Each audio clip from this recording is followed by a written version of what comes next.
Good evening. My name is Kate Trader, and I'm going to be with you today for the Social Newsroom. We are live from Nairobi, the Sema Box Studios. I'm sitting in for Mark Masai, but of course we're going to be having candid conversations.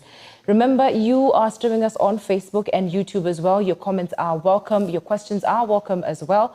But tonight, we have a man who has literally shaken the political stability, not political stability, the political stance of Kenya right now. Being known as Gen Z's favorite president, or most wanted president for Gen Z, the name is OKIYA Andrew OMTATA, Senator of Busia County. Welcome to the show. Thank you. How are you feeling today? I'm fine. Yeah. I'm happy the rains are back. Yeah. So the cost of sukuma wiki is going to drop. How much do we buy sukuma wiki for? I grow my own. You're a farmer, so. I grow my own in my small garden where I stay. Yeah. But I know that the cost of food tends to be high when the prices are up, especially for fresh produce. Yes. Like vegetables and stuff. Because here in Kenya, we don't eat dried vegetables. No. We prefer fresh food. We're very fresh. We go to the soko every day. Yeah, so that fresh food, when it rains, then you are sure that in the next 2 weeks or so, there'll be a lot of fresh stuff on the markets and the prices will be pocket friendly. Of course. Senator Andrew OMTATA, you are known as a public defender, though not formally. You don't have formal legal education, but he is known as a people's defender. That is a title that you have taken up so well, and also known as a human rights activist. I want to get into a lot of conversation, but let's begin with, of course, a little bit of controversy that surrounds your education. You turned down going to University of Nairobi when you're given the opportunity, and people still question why was that. Of course, you took a different path, and now we can see what you're doing with Kenyans. But looking back then, what would you say? Well, given the same circumstances, I would still do the same. I don't think I miss anything. Yeah. I also think that having decided to go to a philosophicum, yes, and not a university, gave me a different perspective, because a university would just have been a continuation of the education I was having, training to be a clerk or something like that. And when I went to this other side,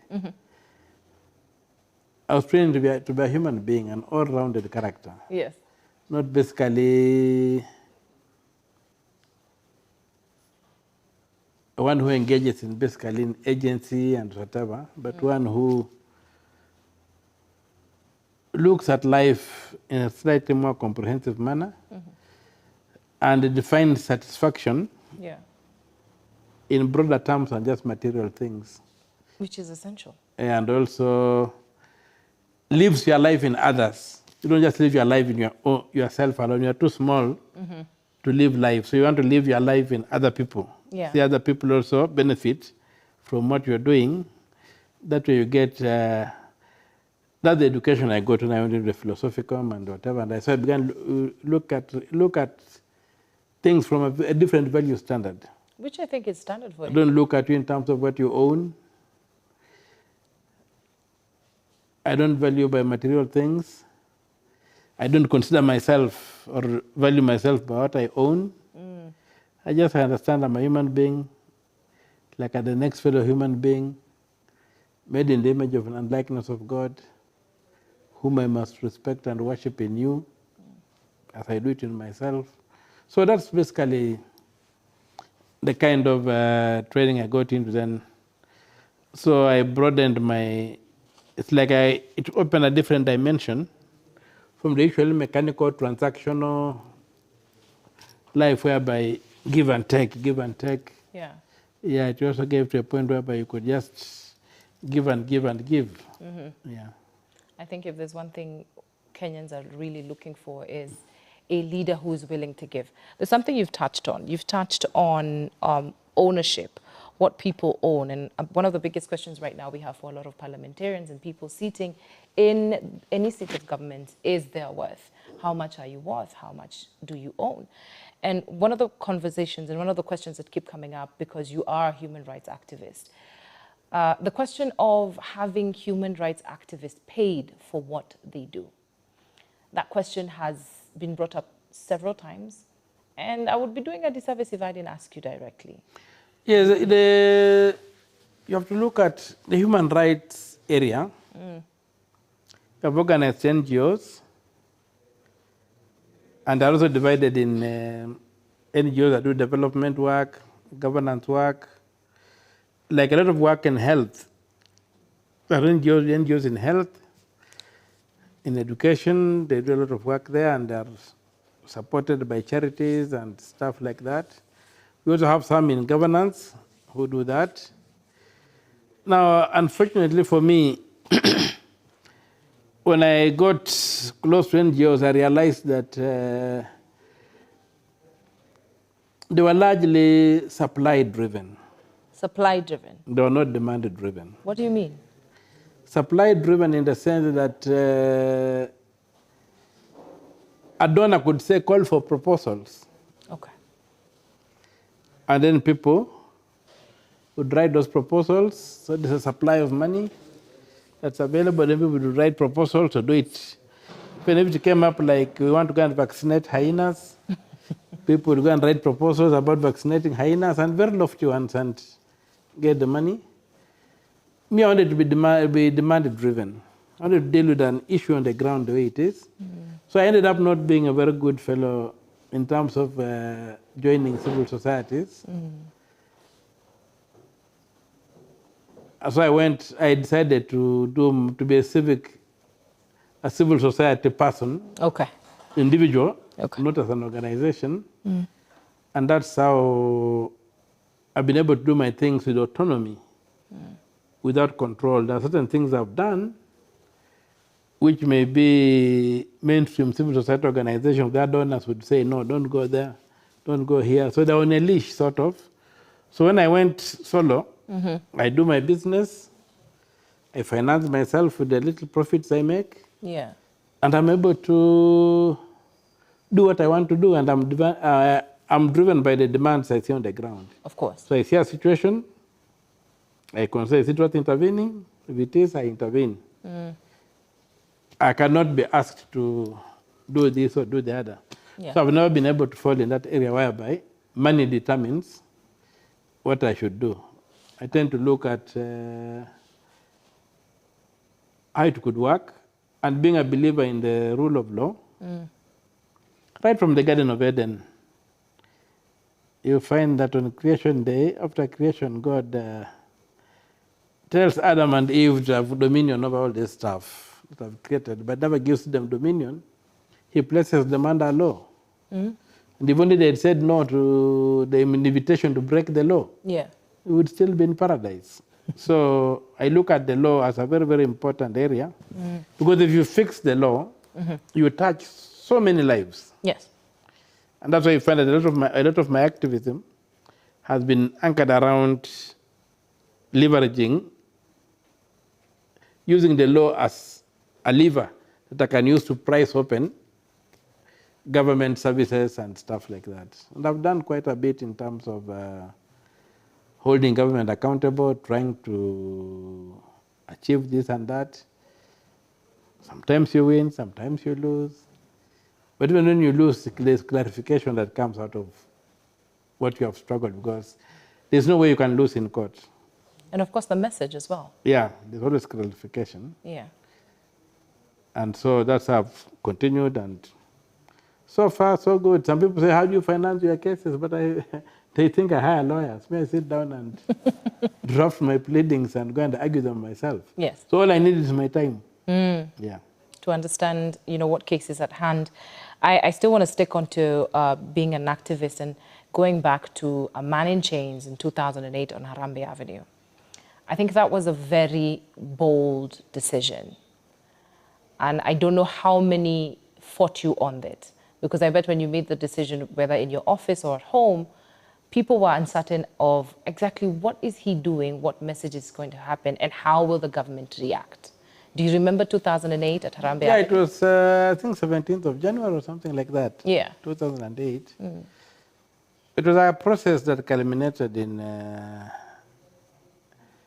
I got some intelligence that was very alarming. Okay. Somebody from the intelligence leaked something to me and said, can you please let this stuff come out?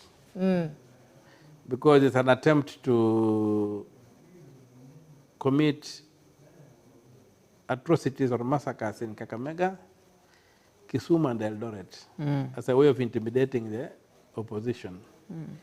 But the fellows who told me were fearing that if that was to happen, and given the balance of power in the armed forces, Yes.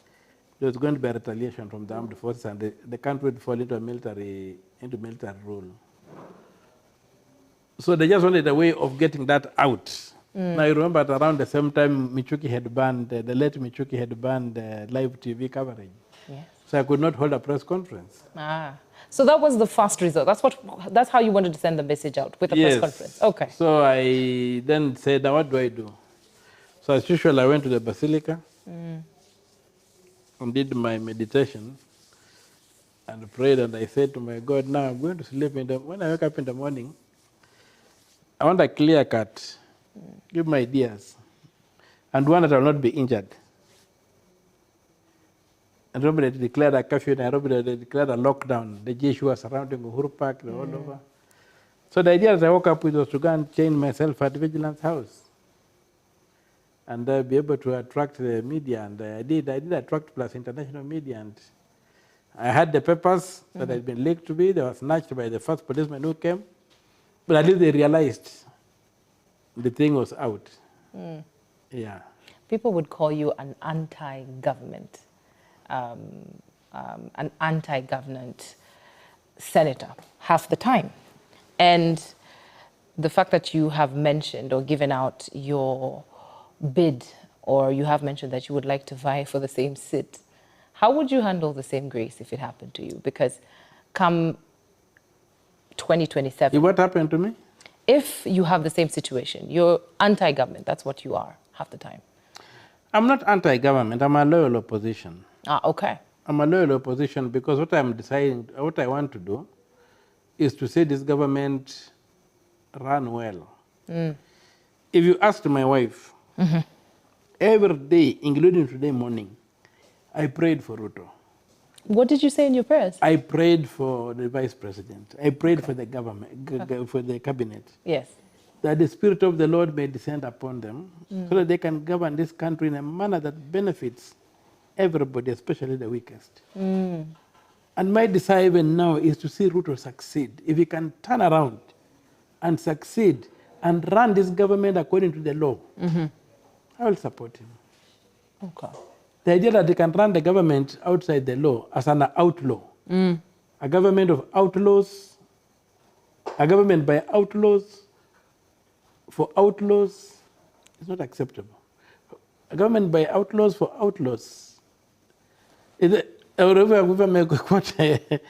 Lincoln, a government of outlaws by outlaws for outlaws. That's what Ruto is running. Yes. Ruto and Raila now are outlaws. They don't want to believe in even the broad-based government. You can't anchor it in the law. They're outlaws. And so I pray for them that they may go back and obey the law. And they let the potential of this country be unleashed. They stop the corruption. They stop whatever it's doing. But if they don't, they have to be stopped. And we know God doesn't work through angels. Yes. You have to step forward and say, Almighty God, if these people don't listen to what we're praying, then answer your prayers through me. Let me go and take over and run this country according to the law. That's all. But I really pray even now that President Ruto changes and we don't lose the next 3 years. Yeah. He changes and just begins running the country by the law. Because at the end of the day, it's not about being president. Yes. It's about having good governance. And good governance can be delivered by anybody who chooses to govern according to the law. Doesn't have to be me. But if they don't do it, we can't sit pretty and let them do it. So my opposition is a loyal opposition designed to make sure that this country moves forward, this country is governed according to the law for the benefit of all these people. So that when we sing the national anthem, that modern, prosperous state that is pronounced in the international anthem, a state that is respected globally, can emerge. But can only emerge with a leadership that governs this country according to the laws of this country, for prosperity, to convert our resources into wealth. You cannot justify the fact that our per capita income today is $1,900, or about 240 million Kenya shillings per year, which when divided by 10, you become about 12,000 per year, about 12,000 shillings per year. 12,000 shillings per month per person. It's really that poor. It's very, very poor. So what can you do with 12,000 shillings? Even living in the village, what can you do? And that's why you find that there's so much destitution in the land.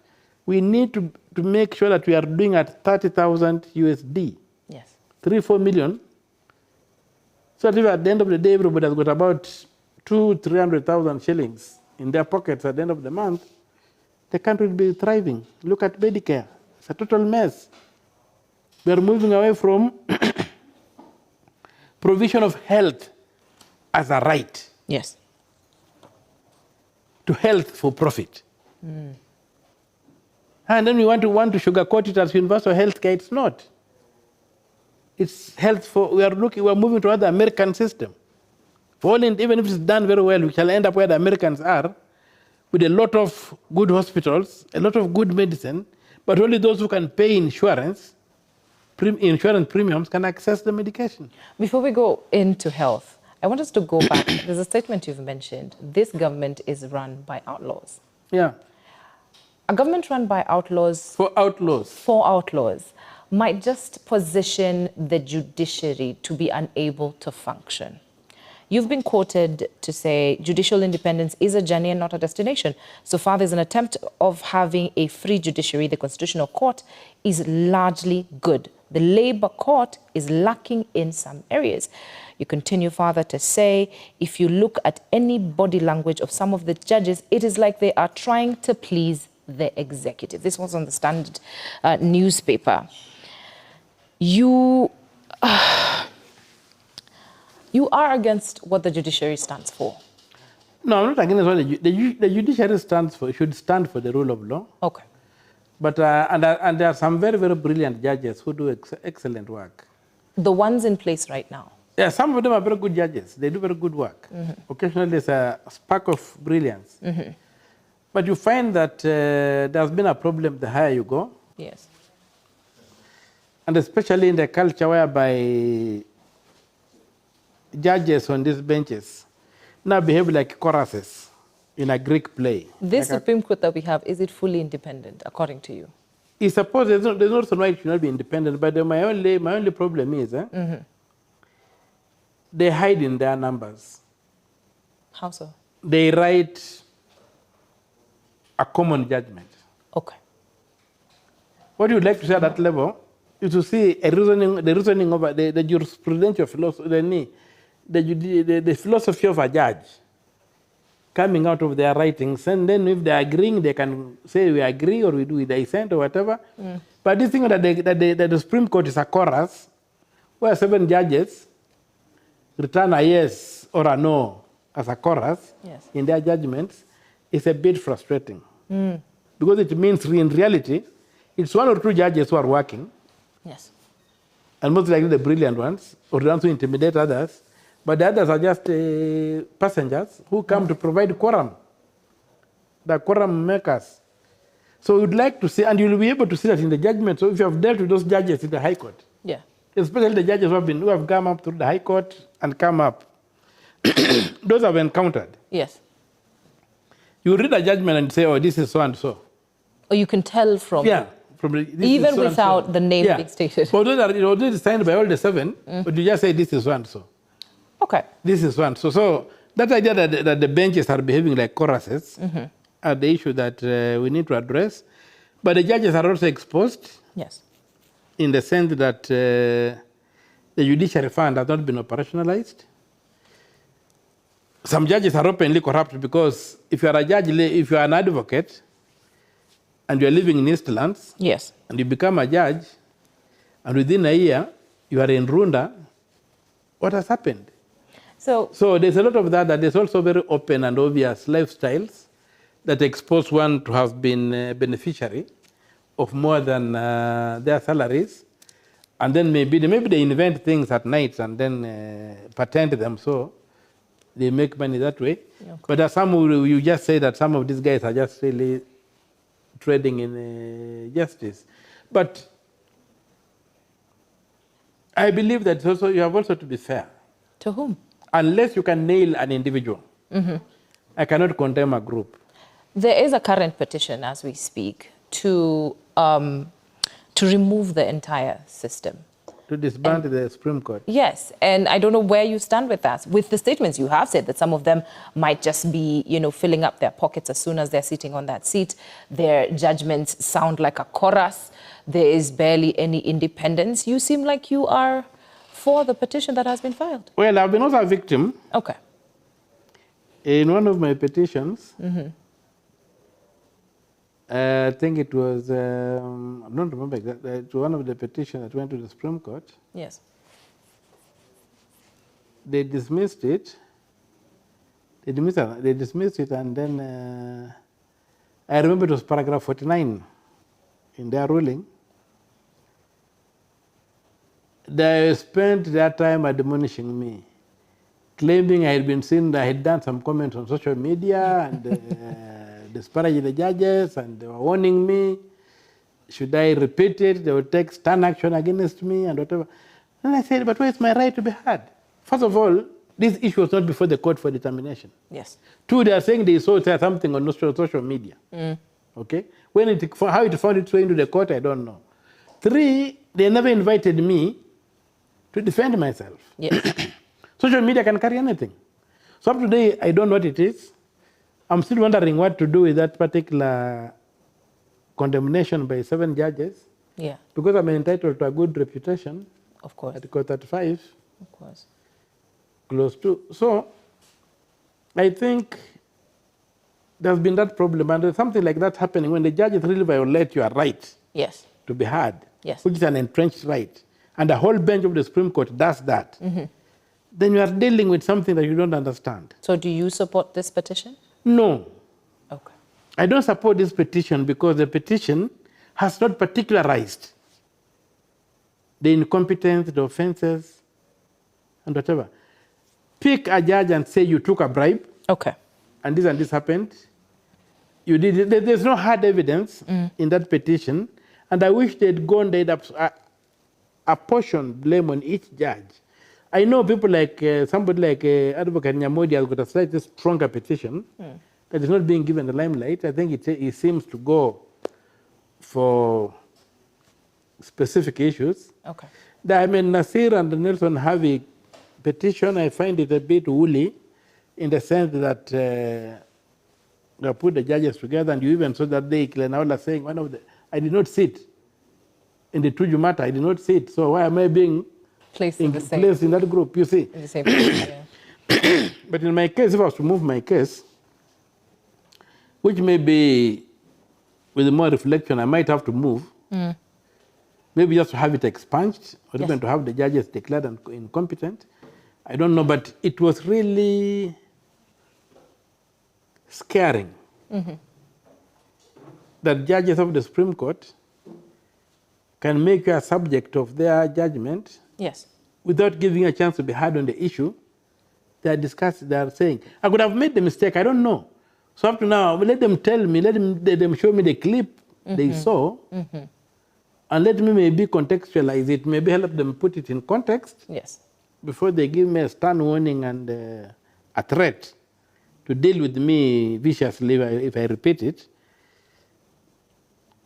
So I don't know. But I'm not taking action on that. Okay. But I must say that unless we insist, and they had begun doing it under Miranda Mutunga, they did it. Yes. Individual judges were writing judgments, then they would either be concurring or not concurring. I even remember in my case when I had that case of Rawal and Tunoi, whether judges should retire at 60, at 70 or 75. Yes.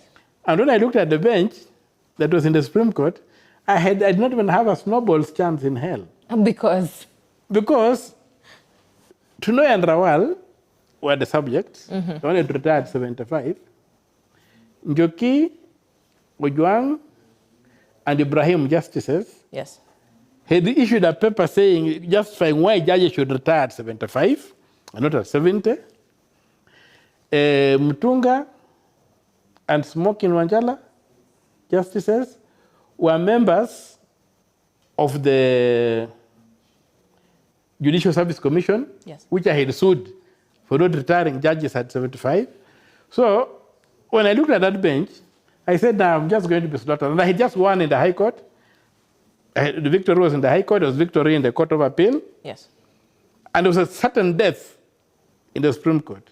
Of course. So I decided to play a wild card and say, apply for say that the judge, the court, the bench was conflicted and could not reach the threshold of an impartial and independent tribunal For this particular. anticipated in Article 50, Clause 1. Yeah. So I threw that wild card, and the judge wrote a judgment. I know, I saw when it came first, Joki, I think Joki went first. Clobbered me badly. Then Ojwang went next. Hammered me badly. Then Ibrahim went, and to my shock, Ibrahim agreed with me Okay. that he had co-signed that paper. Yes. Therefore, he was conflicted. Oh, Then I began to sing and which is facts. Then I saw Smokin wrote and said, okay, he's a member of the Judicial Service Commission. Yes. The commission is the subject here. He cannot be impartial. They're instructing lawyers to come and defend the position. He cannot sit in judgment of his own cause. Yes. Mutunga did the same. And of course, Rawal and Tunoy didn't sit. So the bench dissolved itself, could not sit on my matter. So what was left standing was the decision of the Court of Appeal, which stands today. My application in the Supreme Court is still pending until we can get a bench which is not conflicted. So we have to get in Njoki until Njoki retires. Ojwang is already gone until Ibrahim goes. Mutunga went. Smoking is still there. So it will be a long way. So but so far, the law right now, as it stands, is that the judges go home at 70. This is one of the cases that you are handling in court, among many others that the judiciary has to handle. Yeah. And already it is taking time. We're saying we're going to wait for retirement of certain judges. There's something I want to take a look at. Every presidency coming in, especially in this Kenyan government, has to work with the judiciary. You have questioned the conduct of the judiciary time and time again. You have also stated on your Twitter that you intend to vie for presidency in this country. How do you intend to mitigate these issues, especially with the judiciary? Because there is no, of course, the judiciary monitors what the president does. I've got no bad blood with the judiciary. Even today, I prosecuted 3 cases in court. Even when coming here, I've just been writing my submissions. Okay. In a case where I've sued my governor to allow me access to information, which I have refused, despite me being a senator. I'm not able to access the documents that the county government is using to transact, to implement the budget. So I'm left floating there. I don't know what's going on. Okay. So I've had to go to court to try and get the court to give me the orders compelling the release of that information. But all said and done, I have got no bad blood against the judiciary. I believe in the rule of law. That's why I'm always filing cases in the court. And they work. But I'm only complaining about specific instances. And when the reason I've held up, I held back. My case would have been the case I've given you. Yes. Would have been the best case for destroying the Supreme Court. Because they cannot violate the Bill of Rights, deny me a fair hearing, condemn me in a judgment without even raising the issue during the matter, and still continue sitting pretty that they are defending the Bill of Rights. But I took it in my stride because there's a lot of work going on within the country. But I'm really waiting for the Nyamodi petition, because the Nyamodi petition particularizes issues. Yes. Unlike the Harvey and Ahmed Nasir petitions. Okay. So I don't have a bad blood against anybody. Mm-hmm. Even judges who I've had run-ins with, I've never asked them. I still appear before them. I don't even ask for them not to sit in my matters. Some people do that. Yes. Because I believe that on case by case, I believe in case by case issues. But I believe that the Judicial Service Commission, I think the way it is conceived is wrong. We should not have any judges sitting there. It should be like the Teacher Service Commission. It's an employment organ. Okay. It should not have employees sitting there. So it's a flaw that needs to be fixed. It's a conflict. Yeah, it's a flaw that needs to be fixed so that the judges, the Judicial Service Commission can have people who are not necessarily judges, who are not judges who then will have maybe peer pressure and things like those conflicted. So we may have to look at that. But all said and done, I don't have bad blood against the judiciary. I demand standards. I'll demand standards of everybody, and I also expect people to demand standards of me. That's why I'm very receptive to criticism. Okay. But I don't think I'm perfect. And so when I criticize the judiciary, it's not that because I don't want the law, I hate the judges or whatever. And I think I'm the most lenient critic. And I've also tended to criticize the judiciary on the technical components of our constitution. Yes. One thing about our constitution, it was written to cure certain ills deliberately. Indeed. And some of the ills in some areas are taken care of by cultures and professional bodies and what have you. So again, we have got a whole chapter 12 on public finance, very, very prescriptive of how things have to be done. Yes. So you'll find that the chapter was written largely by people who are not lawyers, auditors and stuff like that.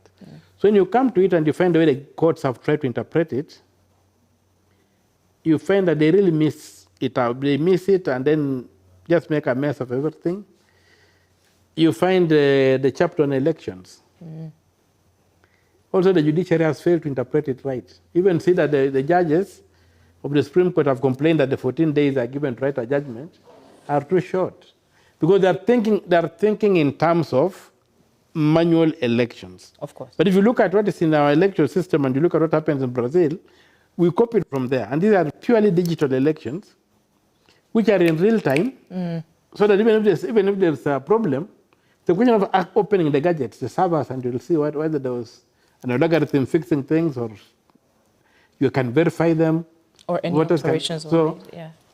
But the judges have failed to get into that mold, and so they still put us through the pain of brick and mortar ways of systems. And they've written big papers saying, no, expand this time, it's too short, we cannot, because they are thinking that way. So these two technical chapters in the Constitution have not been interpreted well by the judges, and I think the committee of experts should have not disbanded. It should have done some training for the advocates, for the judges, to be able to comprehend what it is they had given them to govern by, not just to leave them to carry into the new constitution their old habits and what have you, and understanding of certain things. So if they had done that, I think we would have moved very, very far. And so that limitation plays out, like in the Raila one. Yes. Raila one? The case, the first petition of Raila. The first petition. The 2013 one. Yes. There's an interesting line from the Supreme Court. That because technology fails, there should be a mechanism there should be a manual backup, because technology fails. Now you go back and ask yourself, can technology fail? Technology never fails. It can. No, it has never failed. Otherwise the universe would crash. Yes. Technology is based on the laws of physics. Technology can be compromised through incompetence, Of course. through negligence, through sabotage. Or malice, yes. But technology never fails. You believe so? It can only be compromised. Okay. If you go into your car and you crank it in the morning and it can't start, that it may mean that you don't know how to start a car. It may mean that you have been negligent, you have not been servicing your car. Okay? It may mean that there's sabotage, somebody has interfered with your car. Yes. Doesn't mean that that technology cannot start a car. So technology never fails.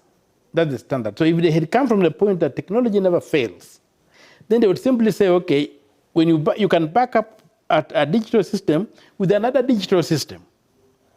You don't have to back up a digital system with paper. So when they introduce these manual systems now, then they create room for this mischief we have. Now, when you are doing an election, where one vote, Yes. out of last time we had 22 million registered voters. Yes. 1 million out of 22 million votes can determine who becomes president of Kenya. The level of accuracy is military precision, a bullet hitting a bullet. Yes. You cannot do that manually. Even with the best intentions, you can't achieve it. So you must go to some assistance of technology. Imagine yourself running M-Pesa manually. It will not work. And why has M-Pesa never been hacked? Why has M-Pesa never failed? So it's because they are vigilant. So what should be done is to address the questions of sabotage, competence, and negligence. Yes. That usually undermine technology and make technology fail. But to say that technology fails because technology fails, no. Technology gets compromised when it encounters those three variables, either individually or in combinations, or all together. It's important to have a look at what is currently happening in the country, and you have spoken greatly on how the judiciary has missed the mark in their conduct. One of the things, of course, we're looking forward to is independence in the judiciary, and are we able to address these things? Because sometimes it's not really about the office, it's the people sitting in the office itself. I think we should go back and look at that question of independence. Yes. Or autonomy. Yes. Is a design problem. Okay. And you have to go back again to this technical chapter 12. How it is designed. Yes. Chapter 12 is designed to protect public money. Okay. And to take public money, to protect public money by taking it away from the control of politicians, especially the executive. Yes. That's why you find that they require that the Treasury be set up as an independent institution. Okay. Away from the Ministry of Finance. Yes. Parliament, the executive has got a budget proposal, they bring it to Parliament. Parliament approves the budget with the amendments or without. Yes. Then the budget is reposed, the funds that are the budget, the Parliament allows the utilization of the funds in the consolidated fund, and then the control of budget supervises that. But today, that is not happening. The President controls the Treasury by appointing the Minister, the Cabinet Secretary, and by appointing the Principal Secretary. So the PS and the CS control the Treasury, but they work under what you call the pleasure doctrine. Yes. They work at the pleasure of the President. You see. The President can sack them, or he can transfer them from that lucrative docket. Okay. So the President has access to the judiciary, to the Treasury. You heard the other day that 1.3 trillion shillings were pulled out of the Treasury without the approval of the control of budget. Yes. Who is constitutionally mandated to do that? And I'm sure, and that money is not even allocated in the budget. You have seen the President going around the country, and MPs standing, bowing to him and saying, Your Excellency, we need this here, we need this there, and then he says, I will do this, I will apply that, I'll do that. It should not happen. How should it happen then? It should be the President should propose his proposal in the budget, or if there's a problem is touring and the people feel something needs to be done, he should say, where is the MP for this area? Can you take that matter into Parliament. Okay. And if need be, if it's very urgent, take it into Parliament to wait the next budget cycle. But if it is very urgent, work on doing a supplementary budget, whereby then Parliament can authorize the same to be done. But where the president is a giver of goods and services, Okay. and not Parliament, then the MPs become powerless. And because they want these goods and services for their people, they don't sit and haggle out with other MPs here on the budget. Yes. They go and bow before the president. Then that way we create an imperial presidency, a president who has got unlimited resources, a budget, a parliament which has no resources to control. So the power of the purse shifts from parliament to the president simply because parliament has not established the treasury as an autonomous body run by professionals, where even the president cannot access and take money unless parliament allocates him that money and the control of budget approves it. So if we did that small tweaking, then you'll even find that the power the president has over the judiciary will wane. Because you have seen situations whereby he has got a lot of money around him. Okay. That he uses to buy MPs, he uses to do whatever. Or to give churches. Yeah, to give churches, all this money coming from the treasury illegally. Yes. That if you were to close that door, the president will go back to what the Constitution expects him to be, a perpetual lobbyist who lobbies Parliament to get things done. You want to make appointments, send the names to Parliament, lobby Parliament to approve. You have a budget you want to execute, take it to Parliament, lobby Parliament to approve the budget.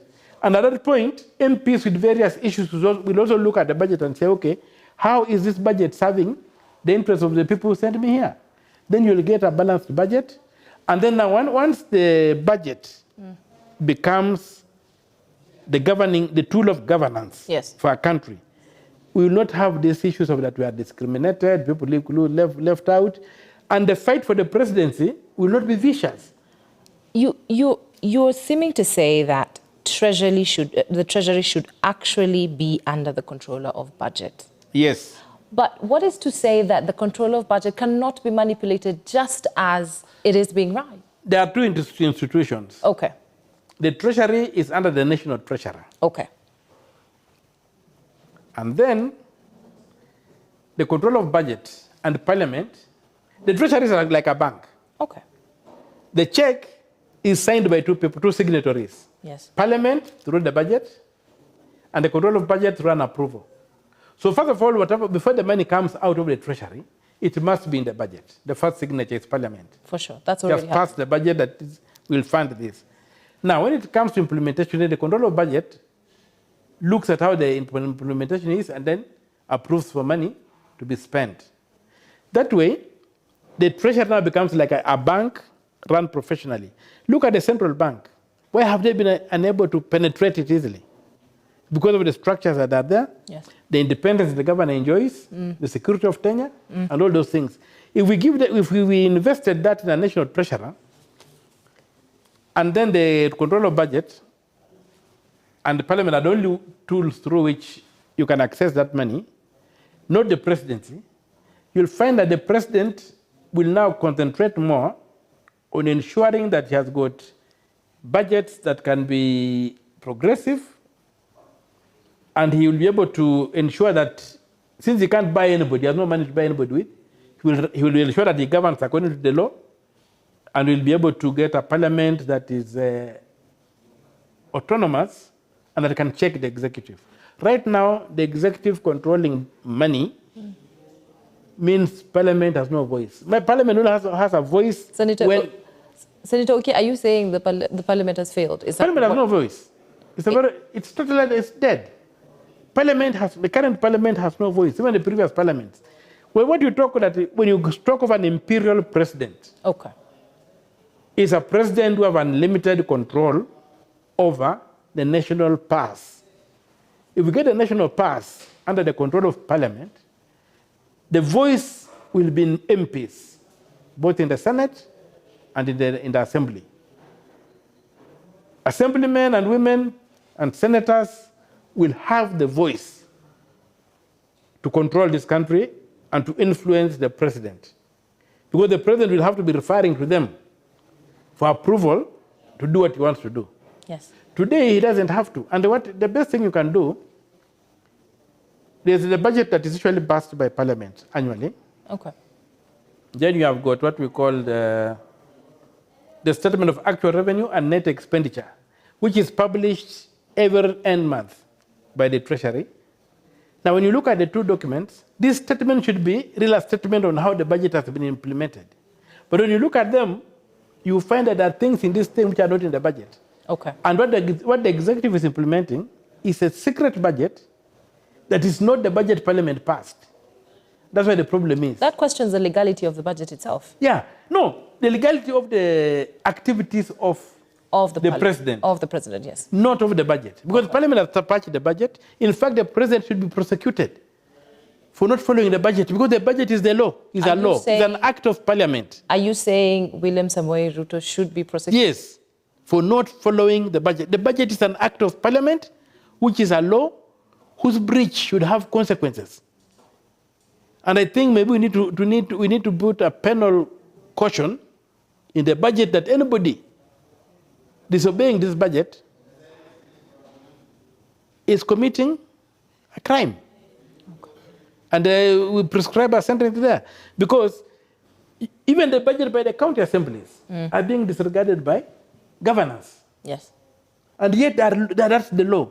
That's how the country is supposed to be run.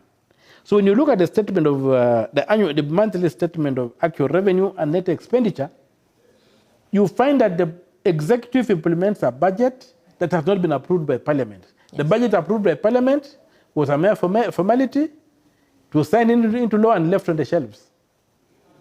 But the budget now that's running, for example, Parliament never approves any domestic borrowing. Okay. And has never approved any domestic borrowing. But a big component of our public debt, even today, is domestic borrowing.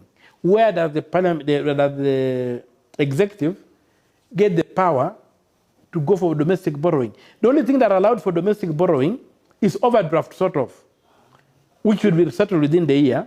If the Kenya Revenue Authority has not collected enough money to run the government can issue treasury bills. And then those treasury bills should be redeemed within 12 months. They raise money, they continue operating, but once the KRA puts money in the treasury, they should pay back those things. Now, when you come on something called treasury bonds, okay, that are issuing a treasury bond for so many years, under the Constitution, Article 220, that is illegal. You are supposed to introduce whatever thing you want to borrow in the budget.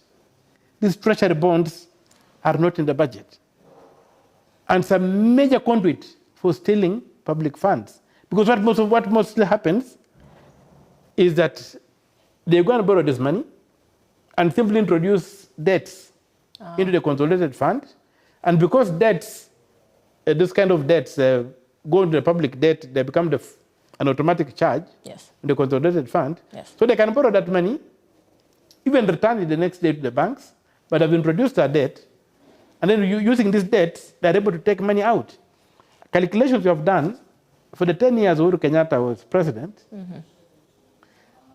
that scam was used to steal 2.6 trillion shillings from the consolidated fund. Okay. Introducing debts which they claim were borrowed domestically to finance ABCD, but when you look at the economy, they finance nothing.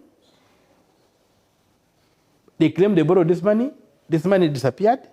The principal is not a huge figure, but just the repayment on those debts that were borrowed domestically without being required, because the budget that was passed by Parliament had only provision for borrowings from out. You find that the interest on those debts under Uhuru Kenyatta's 10 years was 2.6 trillion shillings. So we need now to come down, and if we want to move this country forward, is to fix the finances, to get the proper fiscal discipline, to implement Chapter 12 to the dot, so that it's impossible for President William Ruto or any other president to use the treasury as pocket money. if President Ruto is broke, you should be able to call and say, OMTATA ndugu yangu. Unaka 50 udurushie mpaka tumalizie mwezi. And then I doubt that would happen, but... That should happen. Yes. And it will happen because I read somewhere where Michelle Obama was talking about that time in the White House. Yes. And they say, she was writing and said, sometimes people would come and ask for very expensive things to be served.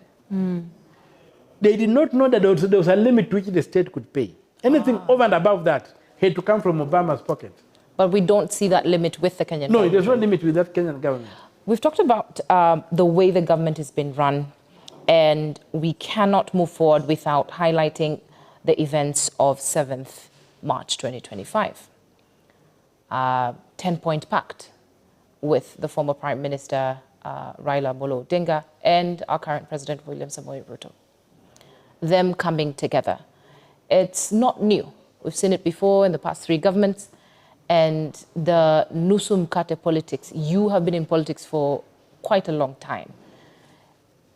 What is the prediction moving forward for Kenyans who this might be new to them, who have not really understood or did not even expect this to happen? Others did, others didn't.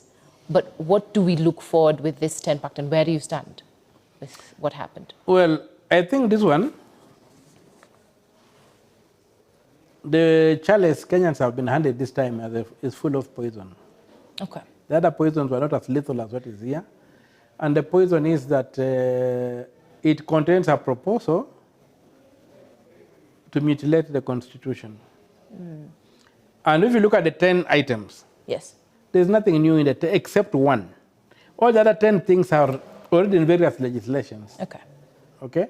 But the one where they want to expand the executive, create positions for this, for that, for whatever in the Constitution, that one for me is lethal. And we must begin preparing to defeat it. And we must insist that kind of thing goes to the referendum. Number 2, the attempts to entrench funds which would really run counter the basic structure of the Constitution, funds which would be governed by senators and assemblymen and women. Yes. Those funds would undermine the oversight role of the legislature or of parliament. Yes. So that are being put in the Constitution. So that attempt to mutilate the Constitution for me is what worries me. This other thing is vintage Raila, who has been in all governments, who works his way, who creates trouble for any government until the government decides to accommodate him and give him a chance to be part of it. Yeah. So my only concern is that the NADCO thing is for me the payload of this thing, the lethal part of this thing, and we must just focus and make sure we defeat NADCO through the courts. Are you going to be filing anything? Yes, yes, we are going to be filing. I'm not just alone. Oh, okay. There are many people we are discussing. So we want to get a collateral attack on that NADCO process. And if it goes to the referendum, we must mobilize the population to reject it. Because it's a very dangerous move that is going to bring us a lot of, it's going to entrench more impunity in the way we are governed. You have mentioned that you are not alone. And of course, the question of alignment, political alignment, is one we cannot ignore. Everyone right now politically is aligning either to one side or the other. You know, everyone is getting into, you know, their coalitions. We have seen Rigathi coming together with certain politicians. We are seeing Martha Karua, you know, choosing what side she's going to be standing with. Who is aligning with Senator OKIYA OMTATA? I think there's, first of all, there are not two sides. Okay. There are 3 sides. There are basically 2 sides. There's the side that has been self-serving all along. Which is? The side in government. Okay. On the side out of, and the people who are in government and are not now in government. And for my smell test, my smell test is NADCO. People who have been driving NADCO and now are on the side that are trying to gripe and do whatever that have been left out or whatever. They are simply complaining, not for the sake of the Kenyans, but for their own stomachs, that are not part, they are not on the table. So there's a lot of opposition to what is going on because they've been left out from the table. Okay. If they were on the table, they would even be demanding bigger portions of what is going on. So this is not. So there's that side, there's that division among the elite, that kind of elite who has been running this country, that some have been chucked out and are in the cold, and others are inside the tent, or so to speak. There's that level of opposition. They're opposing the other side because they've been left out. Okay. They are not out to re-engineer this country. There is the side I am in of people who are opposing both sides. Because they're just the same problem is repackaging itself into two formations. Okay. The two heads of the Hydra. Projecting the two heads and saying that we need a system that believes that the law we have, we must implement the laws we have, and we must run this country strictly according to the law. And the government of outlaws, by outlaws, for outlaws, must be dismantled. So there must be a government of the rule of law. Yes. Is that the side I'm in? Okay. And there are many voices who are talking like that. Some are not necessarily in political office. In fact, most are not even gunning for any political office. But they're saying they have got a vote. And they would like to push that agenda where we have a leadership, right from the MCA to the president, who believe in the rule of law. And who believe that outlaws are not should not be part of government. So they will fight between outlaws who are in power, who are around the table, and outlaws who are outside the table, should not be confused with the fight like what the Gen Z were doing on the streets, saying we are demanding good governance. Yes. We are demanding accountability. We don't care who you are, but do the right thing. Yeah. Those are the kind of people that I belong to. Okay. The side that is saying that this country must be governed by the law of the land. And the government of outlaws, by outlaws, for outlaws, is rejected. And the current regime of President William Ruto is a government, I repeat, is a government of outlaws, by outlaws, for outlaws. They have no regard for the law. Yes. They are dangerous. They are terrible. They have no time for the law. They would destroy the law if they had a chance to, if we let them.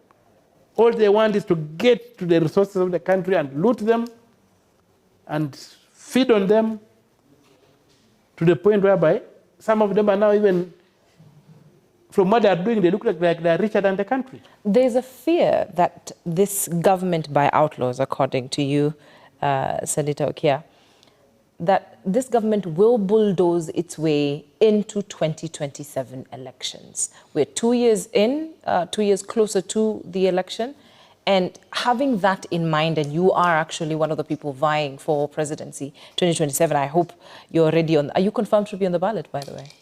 Well, my exploratory team is moving. They've done 8. Today they did the 9th county. Yes. They did Nakuru today. Okay. They've done Central, they've done they did Kajiado. Now they were in Nakuru, they are moving. They told me what they got in Central was positive. It was very good support. I don't know the verdict in Nakuru is. Then they'll move down up to Kisumu. And then they come back and do the Northeastern Circuit. Then the coast. And then finally they will go into Siaya and Western Province, into North Rift, that way. Okay. So I don't know what the verdict they will give, but if they give me a verdict that says the ground is ready for you, we'll run with it. But the most important thing is that they're also asking people what they would like a government to do them. And we are getting brilliant suggestions in terms of policy. Okay. That even if we publish the compendium of those policies, yes, they should be able to influence the debate of governance going forward. The ground people have got things that they need done for them to be able to thrive. And it has come out from all corners. So we want eventually that it will be able to, we shall be able to consolidate them into a policy framework. Okay. Our ideological framework is already there. We're a developmental state. We're a developmental state. Yes. Whereby the state goes out deliberately to develop the capacity of the people by doing certain things. Yes. And we also believe that the primary force in the state should be political action, not just market forces. Like universal healthcare should be driven by political action, that it's a human right. Yeah. And the market forces have to come secondary to that. We have to brand government stores, the tablets. I don't know if you swallowed those GOK tablets or we were too young. I don't think I got it. Yeah, I did. When nowadays, universal healthcare was there when we were growing up. Oh, great. It's not a new thing. The clinics had medicines, they had nurses, they had doctors. Wow. You just walked in. When was this? The 70s, Oh, 80s. okay. Okay. Yeah. So you just walked in and you got treated. But now look at what's happening today. By removing the branding of the medicines, now people can steal the medicines and sell them in pharmacies. But I'm telling you, if you had a tablet, an aspirin, or a Panadol marked GOK, and you're going to buy and somebody gives it up, you'll not accept. Yes. You'll call the police on those people. Senator, I want to go back to the conversation of 2027 because you already started it on Twitter, gained a lot of traction. You know, Gen Z's most preferred president. I think you topped the list on that. And one of the biggest fears, and as I'd mentioned before we got into your bid for 2027, one of the biggest fears Kenyans have right now is a resistance to leave government that has been seen in previous governments before, during Kibaki's time, Uhuru's as well, and now with the President William Samoei Ruto. A resistance to leave office after one term is something we expect to happen. And of course, we understand that sometimes tools may be used, may or may not be used. We are not claiming anything because nothing has been won in court ever since, you know, any of these claims have been made. What is the way forward for the Gen Zs and the millennials First of all, the resistance is legitimate. Okay. They have a right to run. That's why you say you can run for a second term. Yes, for sure. So it's a legitimate pursuit. Okay. But what we are going to insist is that it's done within the confines of the law. What if it doesn't? One of the things, no, there will be, that's what happened to Wanaume Watawanana. One of the things that we are going to do is to implement Article 138, Clause 2 for the presidential election. It says, where more than one candidate is cleared to vie for the presidency, an election for president will take place in each constituency. Okay. There's no election of president to take place at Bomas. What the Americans did, they got 50 state results in November, on November 6th. Yes. And they knew who the president was by interrogating that data. Yes. So they waited for January 6th to formally validate those results. Yeah. That's what we are going to have. That's what's going to happen. The 290 results will be the final results. And they will be declared at the polling station. And even the media like you will be able to call that election. So when you come to Bomas, it will be a formality. The question that you bring polling station results to be tabulated, to be whatever, there will be no tabulation of results at Bomas. The results will be on the ground, and anybody who thinks that the results on the ground are wrong can challenge them in court. Okay. But they will be final. So that's where the war is going. We are going to implement the Constitution. The idea of Bomas, that the TVs are switched off, that the results are standing, you are waiting. No. We're not going to go that route. Okay. And we are going to do political education, that should anybody attempt that, then the roads will be blocked. We shall block all roads in Kenya to demand that the results that have come out at the constituency. Okay, that is calling for anarchy, don't you think? No, it's not anarchy. Calling for roads to be blocked. It's not anarchy, it's the enforcement of the law. a government of outlaws, by outlaws, for outlaws, must come to an end. Must come to an end. That's why Article 3 says we must stand up for the Constitution. We must implement the Constitution. So if they choose to allow the Constitution to be the way it is, we'll accept. And remember, the same Article 3, Clause 2 says, any attempt to establish a government other than as prescribed in the Constitution is unlawful. So when you decide to make, you go to Bomas to decide who is the president, it's unlawful. So what happened in 2022? What happened in 2013, 2022, 2017, 2022 for the presidential election was unlawful. And we established government by unlawful means. We have to put an end to that. Let the elections, let us know. Nyeri, so as one. Nairobi, Mombasa, Moyale, Mandera, Isiolo, Bondo, Busia. Mombasa, Busia, Bungoma, wherever. Then, there are only 290 constituencies. Piga hesabu. Ya kwanza, have we achieved, anybody achieved 50 plus 1 of the votes? 50% plus 1 vote. That 1 vote, I said, is very critical. Yes. Has anybody achieved that? Tick. Has anybody, now we go to the second tier. Has anybody achieved majority in at least 24? Yes. Simple majority. Tick. If any of them is an X, we know it's a runoff. Yes. And we don't have to wait for bombers. That will have to happen at the constituency tallying office. That's the only place tallying of votes is allowed. And that's the only place where the word is tally and announce. So how do we equip these constituencies to be able to have the same? Because manipulation happens a lot on the ground, as well as bombers. How do we equip every polling station? On the ground, yes, it's very difficult to manipulate because people are running as MCS. Okay. They want the clean election. Okay. People are running as MPs, both as members of the Senate and members of the Assembly. People are running as, what do you call it, as governors. Yes. People are running as women rep.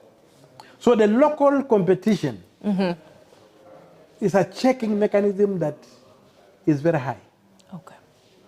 You see. And also if there's a problem in a constituency, it is easy to go and deal with that constituency and remove it than when you have got a problem nationally that bombers visits on us. Yes. So even in places where you have got very good elections, the results are withheld and whatever. Yeah. So let that constituency result be the last. Anybody with an issue can challenge it. That's for 21 days. When there's room for presidential whatever. Yes. You can challenge those results in the constituency. Say, this thing here ilichezwa. The 10, 20 constituencies ilichezwa. Then we go. But the idea that you bring tallies,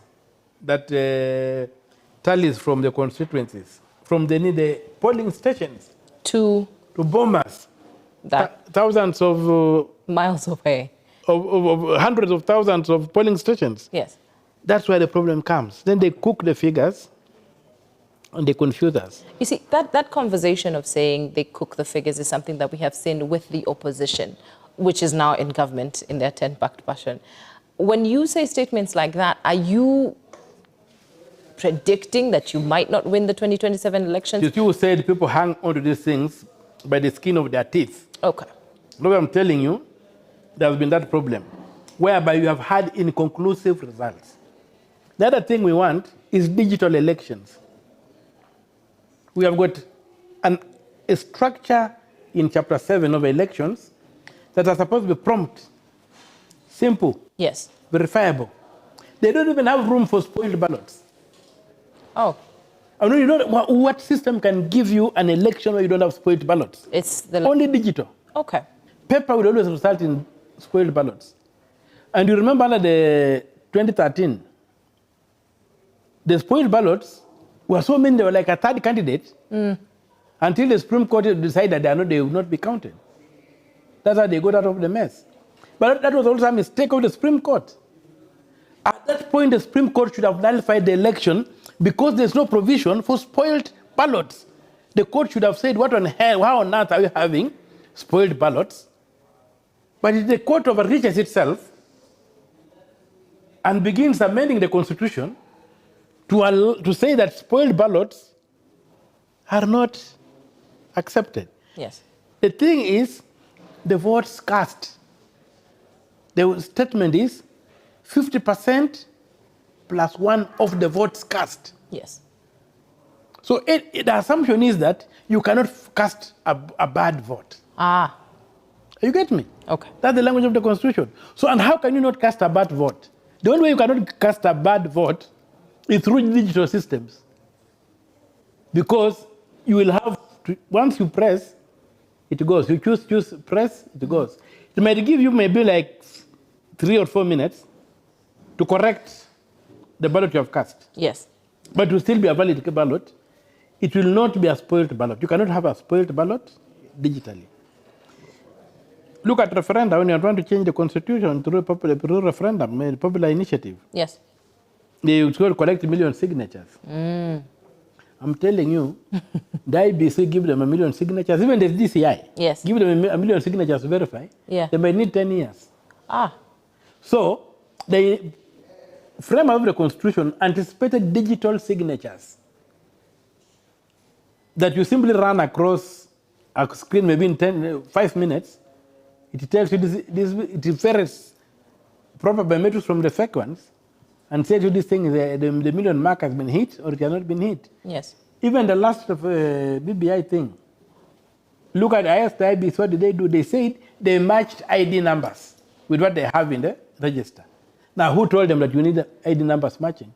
I can do a list, go to the M-Pesa things and pick ID numbers and fill a list and say, this is this, and the ID numbers will match. Is the IBC equipped, or do they need more mandate or money to be able to equip themselves with a digitally they don't need more money. run? They just need political goodwill. Okay. Number 2, we need to stop being stupid. Why? In the way we elect, the way we constitute the IBC. You know, like we are doing the same mistake. You know, we have got independent commissions. Yes. And none of them is up to scratch. What is the reason? The reason is very simple. Yeah. We constitute these bodies using ad hoc panels. Okay. Panels which are formed as a special purpose vehicles to put people in office. Now, these panels, when people go there, they are going to be there for 3 months, not from Minnesota, and you've got all this extreme power, yes. But for just 3 months. People become transactional, and they give these jobs to those people who have got influence or money. Yes. And then at the end of the day, because they get dissolved and they disappear. If I ask you today, do you remember the panel that appointed Cherera? That's quite a while back. Who appointed Chebukati? Or appointed any of the commissioners, Akombe? We might not remember them. We don't know them. Yes. Because they were special purpose vehicles that got dissolved. Yes. But if you were to do the appointment of commissioners of independent commissions, using stakeholders that are office bearers, like the Chief Justice and the judges, yeah, like commissions and what these other bodies that have got professional standing, you would find that you would be able to get people of merit, because this guy, Chief Justice, you continue in office. If your fellows you have appointed mess, there's a return address. So you'll be constrained to make sure that, hey, let us give these jobs to people with capacity. That's what South Africa does with their commission. That's what Brazil does with their commission. They have a similar structure like ours. Yes. And they get people of competence. So us, we do this thing that through ad hoc. Then it just becomes a market for some broke guys who come in to get some money. You've mentioned the judiciary, and I have to ask, do you feel like the judiciary is protecting officers who have been accused of corruption and misconduct? You know, the Commission on Administrative Justice recently accused the JSC, which you have, very very loudly and again questioned their competence, are failing to publish details of complaints received against judges and judicial officers. And the JSC has refused to honor it. And also summons by the CAJ have been, have received the same on that matter. Do you feel like, the judiciary is protecting some of these officers?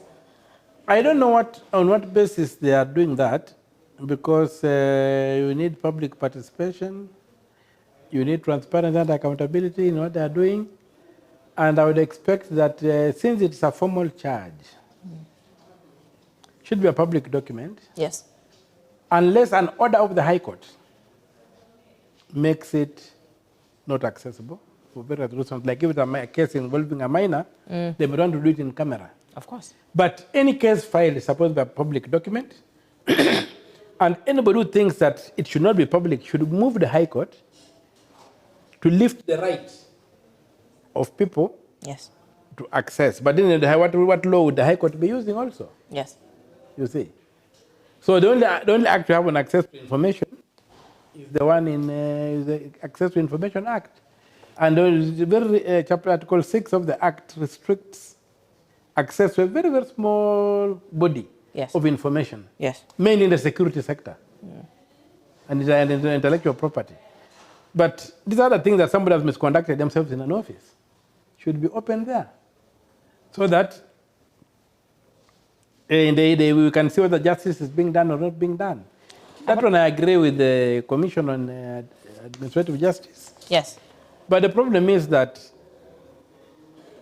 the Chief Justice is a member of the Judicial Service Commission. You are accusing her before that. Other judges are members of the Commission. You are accusing. We just need a model like the Teacher Service Commission. Teachers don't sit on the Teacher Service Commission. Okay. Let the Commission run the business of law without involving the judges. And I think we'll be out of the woods. But we are living in interesting times. Yes. Where the old order has crept in. You even see the judges have gone back to wearing the, whatever you call them, those British wigs and what have you. Yes. Celebrating Caucasian hairstyles, which we cannot achieve on a Negro head. So, on a black head. So, for me, I think that we need, as a people, to stand up for this constitution. Yes. And to demand that, the right to access information is the most important right in terms of the rule of law.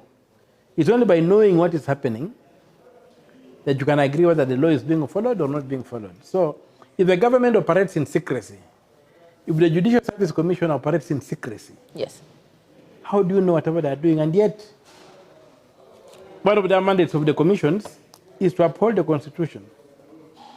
And the Constitution requires transparency, accountability, involvement of the people, open governance. Let us see if the judges are being unfairly condemned.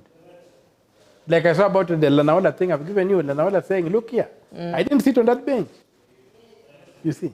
How would you have known if the judge had not filed a petition? You've just stated that the government, or rather the government of the day, is running through secrecy, and some of their secrets are coming out with the impeached Deputy President Rigathi Gachagua stating that senators like yourself, not necessarily you, but because you are a senator of Busia, have been receiving bribes. Can you confirm or deny? Well, there were transactional things that happened. Like? And if you notice that I am the only non-Kikuyu senator who voted, excuse my word, who voted no on all the 11 charges against Gachagua. My reasons, not that I like Gachagua or I don't like him, my reasons was that Gachagua as a human being has his rights under the principles of natural law. He has got some of those rights codified in the Constitution. And the impeachment, the Constitution is very clear that a deputy president or rather, let me put it away, the impeachment of the president will apply to the deputy president with the necessary modifications. Okay. Now, Parliament has not come up with a law for impeaching the deputy president. We are using the impeachment procedure for the president to impeach a deputy president. Yes. I felt that was wrong. And in my own understanding, the reason why they talked of necessary modifications is because the president enjoys immunity under Article 143. Yes. The deputy president does not. So, and if you look at the charges Gachagua was facing, most of them were of a criminal nature that should have gone to law enforcement. Yes. I think that he forged the will of the brother. How many cases are in the High Court in Nairobi of wills being tampered with? Yes. Are they being impeached? They are being given a fair trial. Parliament is a political organ. It cannot give you the threshold of an independent and impartial arbiter that is required for solving any matters concerning the application of the law. The only person who has been denied that directly is the president. Because of the too much is given to him, so too much is expected of him. Of course. If he messes, then he stands on clay, on legs made of clay, and is knocked down. But for a deputy president, he should have been put through a process that recognizes that he can be arrested, he can be prosecuted, anything can be done to him. He has no immunities. Yes. So I said, without that law, I was not going to sit there and not take a position on the impeachment. I would have chosen to abstain. But an abstention, most of the time, is acquiescing to the problem. Of course, yeah. So I choose to stand out and voted no. And what I know from the narrative around is that 10 million changed hands.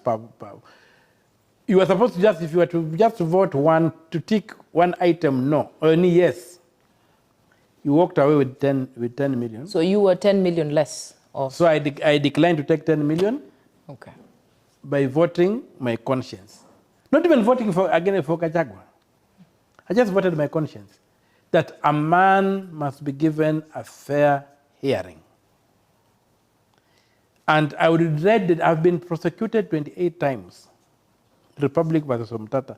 In fact, the 29th was the one who was arrested in December. By the way, it was dismissed today. Yes. The court threw it out. Yes. Yeah. Now, imagine if that magistrate was not independent.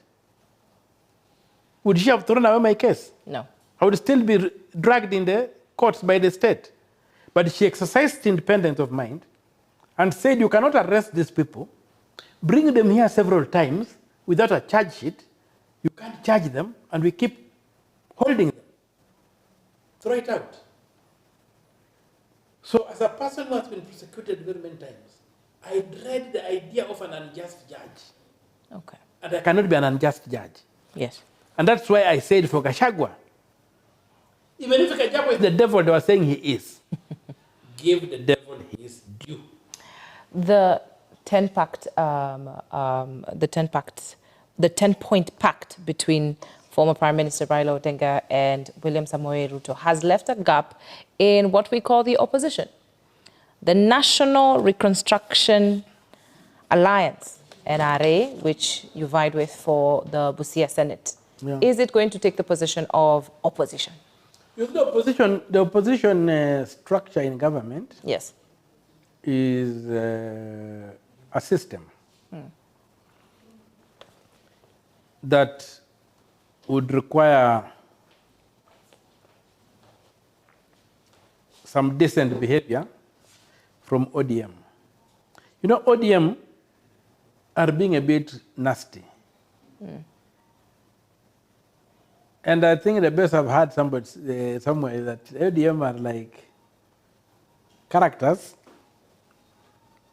having a bottle full of ice.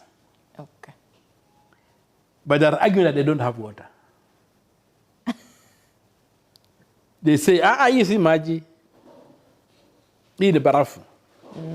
This is maji. This is not water, this is ice. So, because of that, they are sitting on oversight committees, chairing them, And then you wonder how they're going to check a government they're part of. So the decent thing for ODM to have done would be that we are no longer capable of oversighting. Let us release this thing. And then that would leave me alone, NRA. Then I would say, okay, the Gachagua are victims. People have been victimized by Gachagua for having not voted the Gachagua out. Let us join hands and oversight this new arrangement out of necessity. Then we would be able to oversight. But now what they're doing is they're holding both the knife and the cake. Is that you welcoming a coalition? Yeah? Is that you welcoming a coalition? You're saying they can join in and then... Yes, in terms of the Senate, yes. I'm the only independent voice there. Okay. So I'm the only person qualified really now to be on the opposition. And therefore, what means that, but then there are people who are disgruntled by this system. Yes. The senators, mainly from the mountain region, and their cousins, and also from the areas like Kajiado, Lamu, have been hit. So those people could easily come on across and sit on these committees, oversight committees, and check the executive. That's how an opposition would work. But now the ODM, due to their character of being unprincipled, are still holding into the opposition. They are still on the other side.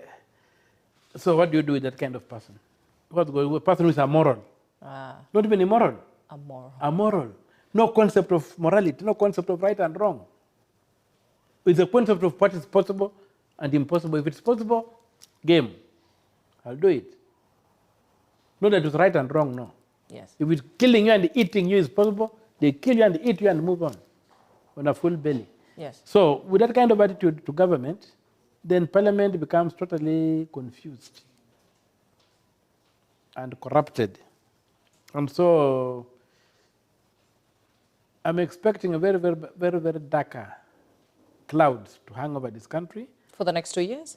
Yes, 3. And it is with the empirical data. I have done an analysis of the public data and reduced it to a graph. When I put on the graph, one of the things that hit me is the way of public finances have been abused under coalitions. Under this coalition or under No, under the coalitions right from Moi. Okay. Right from Moi coming. Always there's a spike in mismanagement. Under coalition governments are horrible. So you're not going to be having a coalition government? No, in terms of what we have done, people have elected. Okay. People elect the House and elect the executive. Yes. Then, maybe let me not call him coalitions. Let me call him the handshake. The handshake government. Exactly. And every handshake government you have seen, if you look at the graph I have in my office, it is very telling how public funds have been misused under coalition under this handshake government. So the current handshake government also, for me, I'm scared because we are having somebody in the executive who believes that public office is for making himself rich.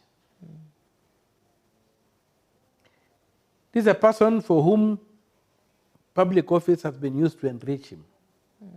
And he believes he has to do that. And now you find the group from the ODM side, which also believes they have the similar gospel, although it has been disguising it a bit through some masquerades or whatever.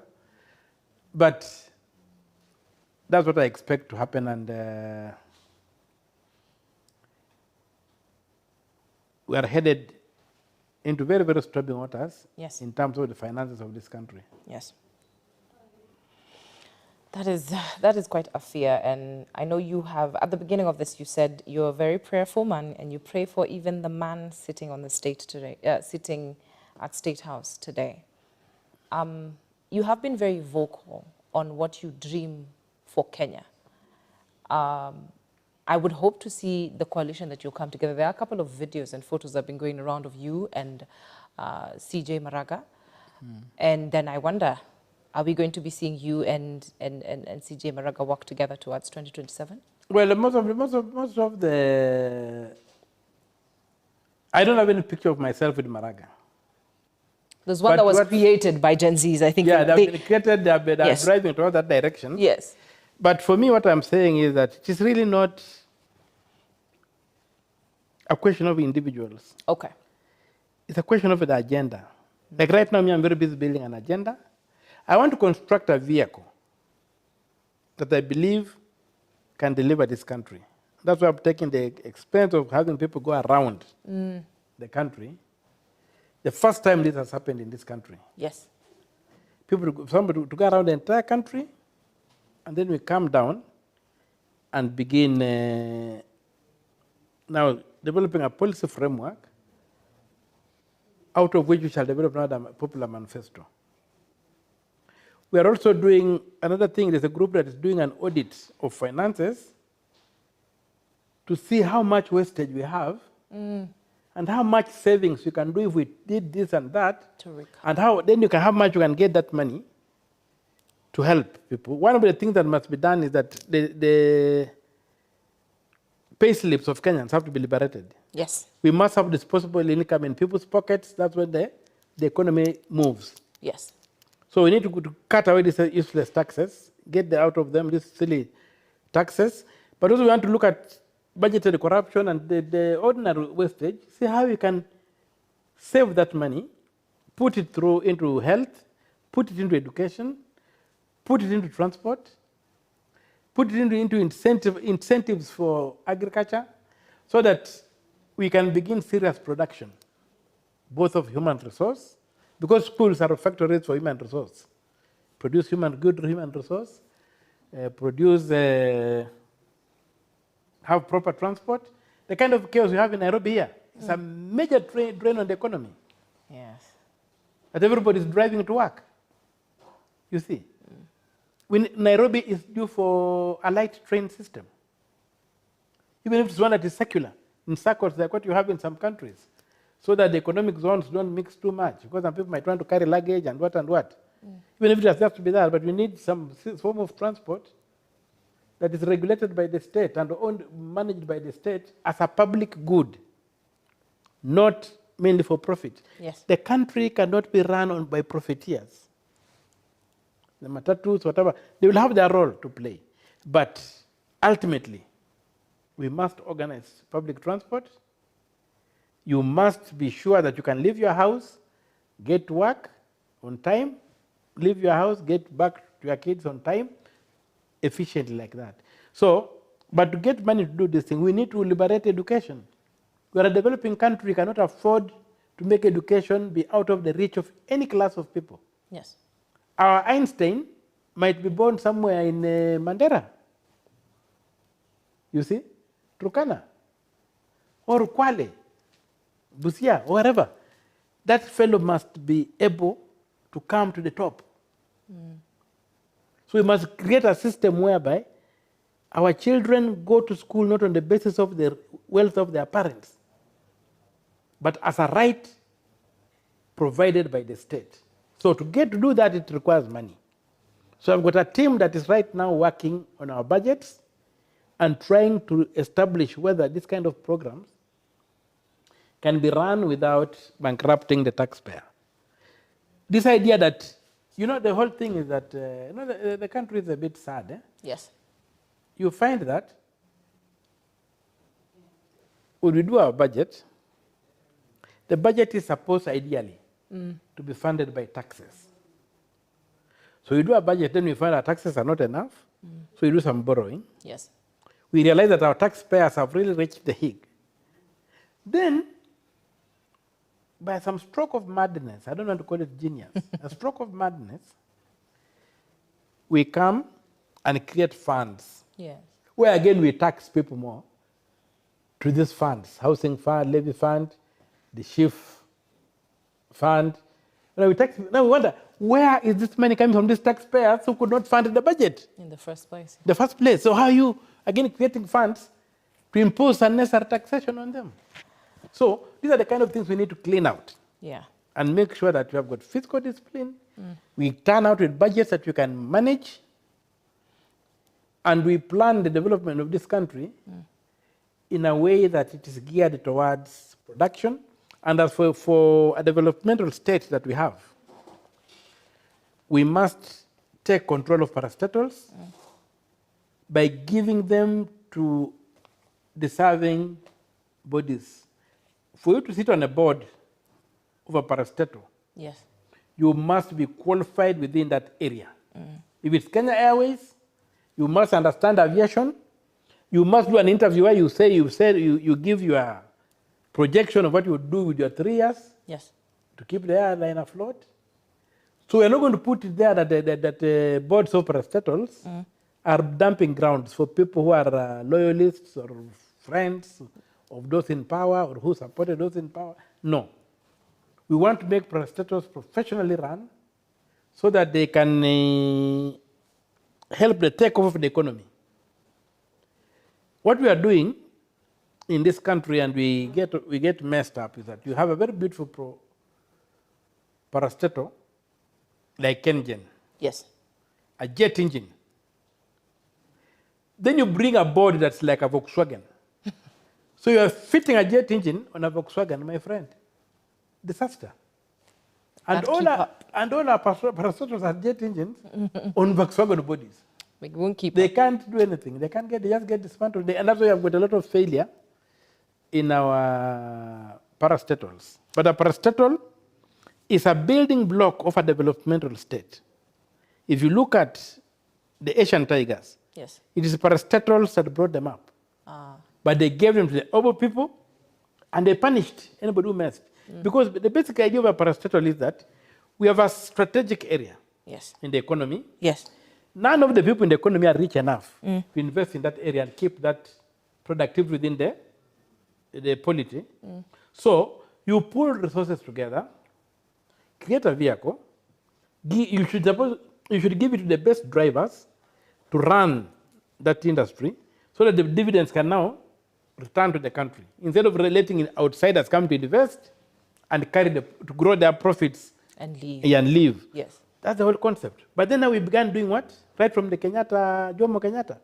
We began giving it to cronies and friends, and we began using it to loot and steal and maybe create some small wealth for themselves and look like they are wealthy and then buy properties out, and the country remains limping.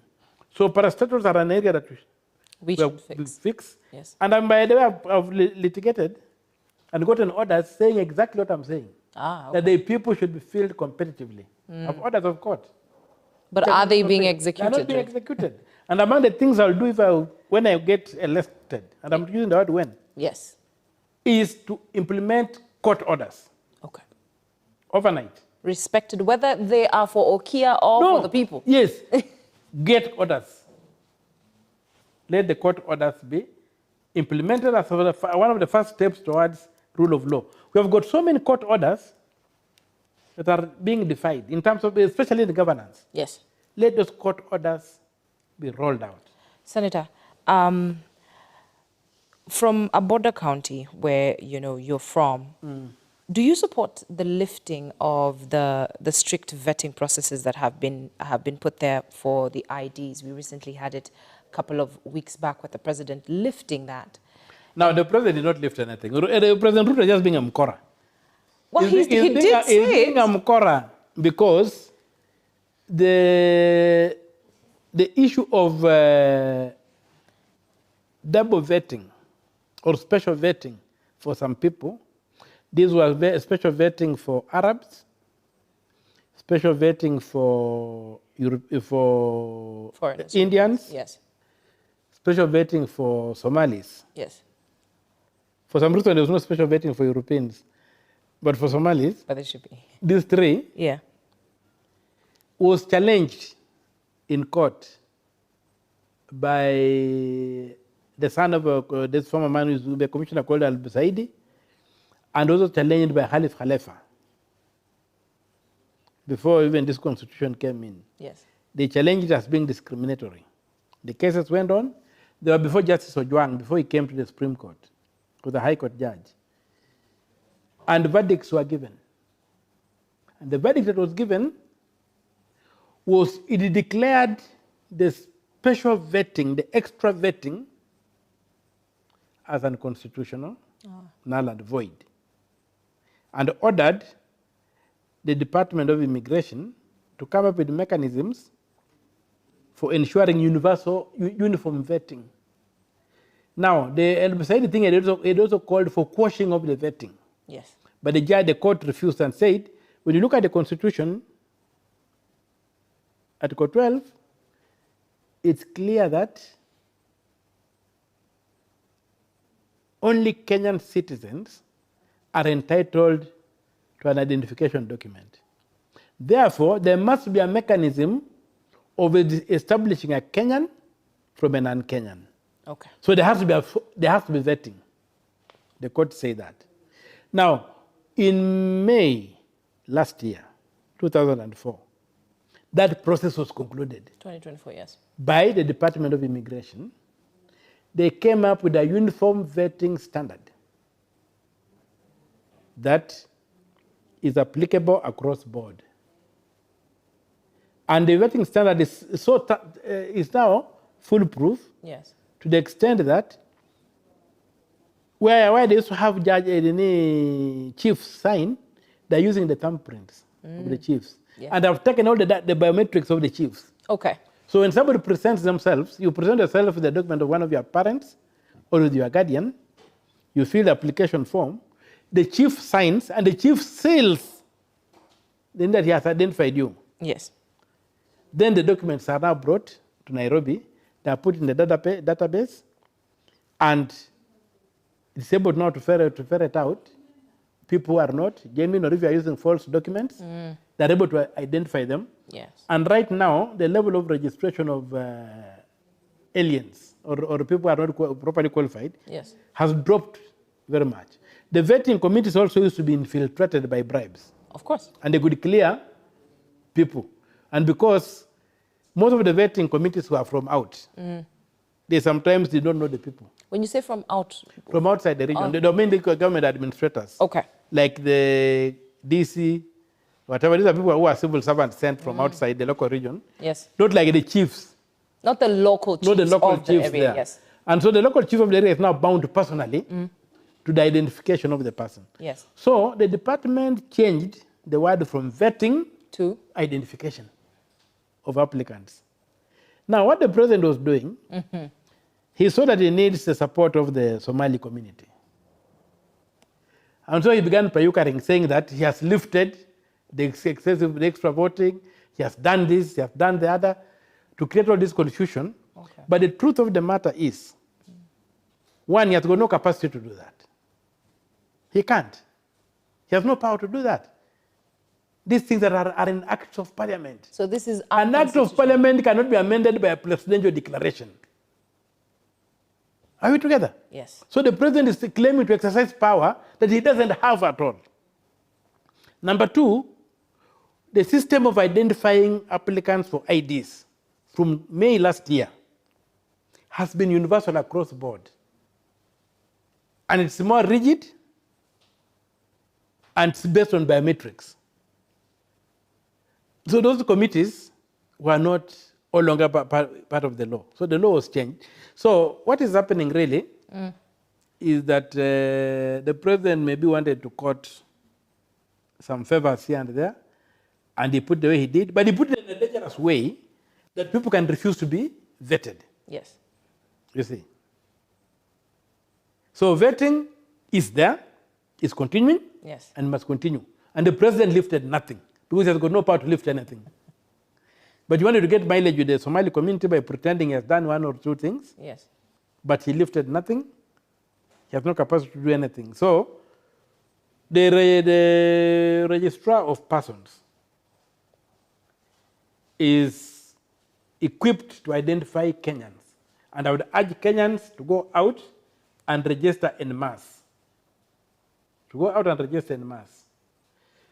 And also, now the danger of what the president said is this, that in those far-flung areas,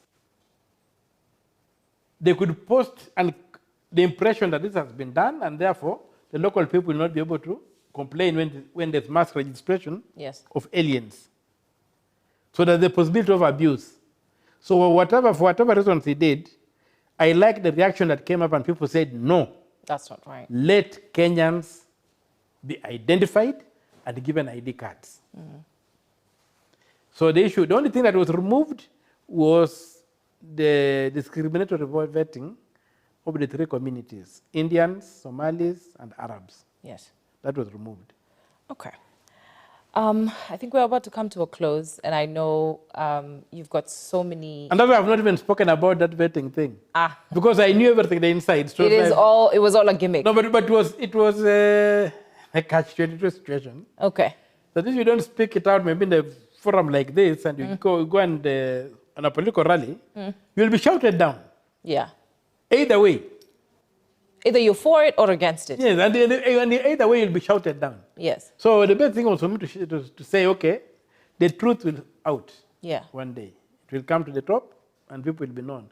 But that style of governance is bad. There is a question that has popped up on us online here on one of our Facebook posts.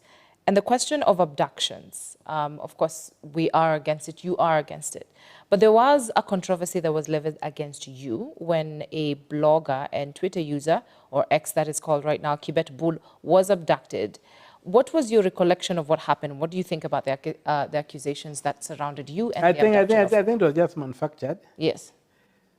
Because I don't engage pigs in mud. I don't fight pigs in pools of mud. So I just kept off. But Kibet still comes to my office. Kibet is still I'm in communication with him. Yes. 2 people were abducted leaving my office. One was Bob Jaggi. Kibet was the second. But they tried to frame it, but what they didn't know is that I had also, when they came with that system of theirs to try and hack into whatever was going on in the office, we got an opportunity to also hack into their system, not vehicle. And so we harvested a lot of data from them. Okay. So they cannot say who is doing what. So the issue is that Kibet was not abducted from our place. We did not participate in anything in the abduction. He came out, he gave his story. He was really reaching his home when he was abducted. Yes. We had a good time with him. It's just because the last time he was seen, he was with you. Yeah. And they have frustrated his studies in Israel. If it was me who was abducting, I don't have the capacity. We are even trying to say we can assist him here and there.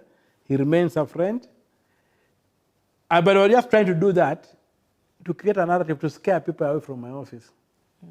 Because in my office I run, there's a forum, an open forum. Yes.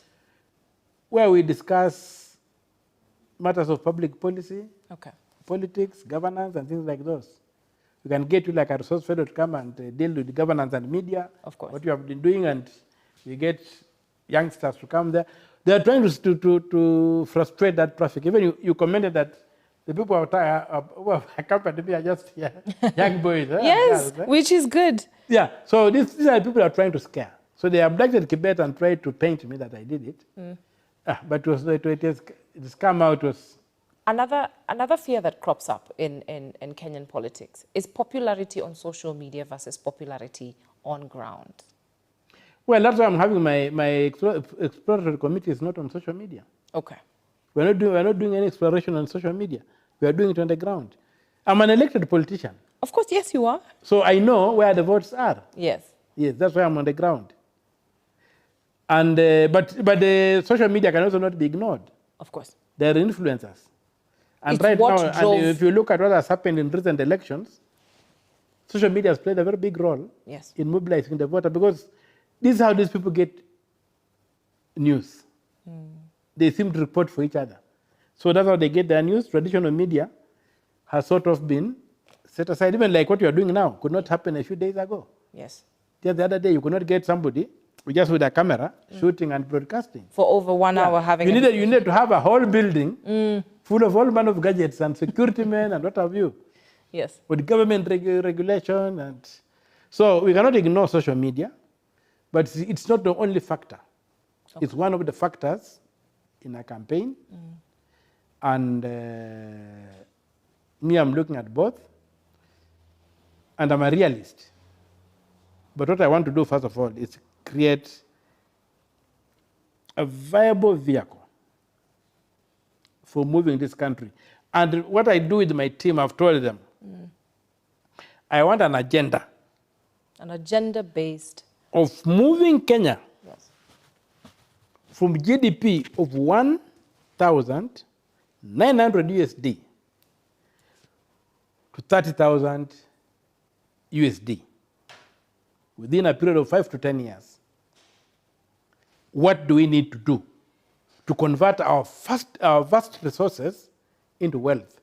For me, I believe that the only role of leadership, political leadership, is to convert resources into wealth. If you can't do that, you have no business to be in leadership.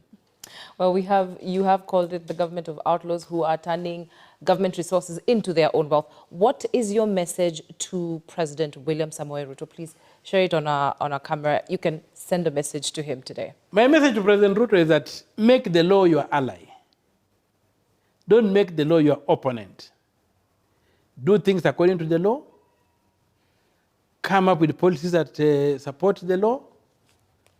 And if you govern using the law, you will not make mistakes. But the way you are going, that considering the law as an enemy, the law will indeed become your enemy, and you might end up in jail when you leave State House. You might leave State House direct to commit a maximum security prison. We don't want that to happen. Stop stealing public resources. Use the budget that has been passed by Parliament. Stop this running around the country. Allow your ministers to work. Allow the experts in the government to work. Stop running a one-man show. The government is too big to be run by one man. Well, if you allow the experts to run the show, all will be well. Cut down on tribalism. Give jobs to merit. Don't just give it to your tribesmen. All critical jobs are going to your tribesmen. That's not good. And prioritize the security of this country. Stop associating with the likes of the Janjaweed. This is RSF that was in Nairobi the other day. The M23, all these things that are happening. Stop, get Kenya back to where it was, as a country that people ran to for refuge, as a country that demanded peace in the region, and as a country that set standards in the professional service and all those kind of things. If you do that, if you make Kenya the country that the national anthem calls us to make it, you'll have no problem. You'll be supported. You'll have a second term. But running a government of outlaws, by outlaws, for outlaws, is not going to allow you to survive. We are going to organize, and we are organizing to get you out of power and to have you account for the sins you have committed. That's my message to you, Mr. President. But I pray that the Almighty God sends the Holy Spirit and His angels to you to help you see the writing on the wall, like Nebuchadnezzar did, and change your ways. And that was the inject message from the National Reconstruction Alliance, Senator of Busia County, Andrew Okia OMTATA. Thank you for watching the Social Newsroom tonight from Sema Box. We are live in Nairobi. Thank you so much for watching. My name is Kate Shira. Good night. Thank you.